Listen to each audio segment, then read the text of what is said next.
বাংলা সিনেমার এক সময়ের পর্দা কাঁপানো অভিনেত্রী পূর্ণিমা। একসময় তিনি নিয়মিত সিনেমায় অভিনয় করেছেন এবং দর্শকদের ভালোবাসা অর্জন করেছেন।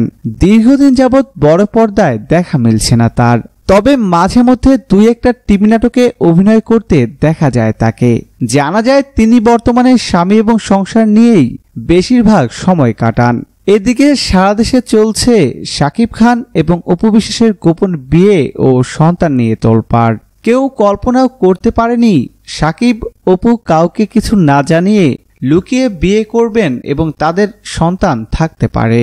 কিছুদিন আগে অপু বিশ্বাস নিজের সন্তানকে নিয়ে মিডিয়ার সামনে আসার পর সারা দেশে তার সন্তানকে নিয়ে আলোচনা শুরু হয়। শাকিব খান এবং অপু বিশ্বাস সম্পর্কে মানুষ নানা রকমের কথা বললেও তাদের সন্তান আব্রাহাম খান জয়ের সবাই প্রশংসা করেছেন। সাধারণ মানুষ থেকে শুরু করে বড় বড় তারকারাও তাদের সন্তানের প্রশংসা করেছেন।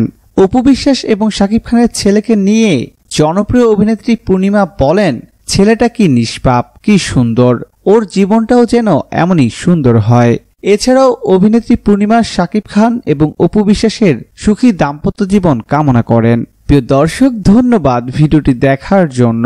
নিত্য নতুন এক্সক্লুসিভ সব খবর পেতে এখনই সাবস্ক্রাইব করুন HD Waves।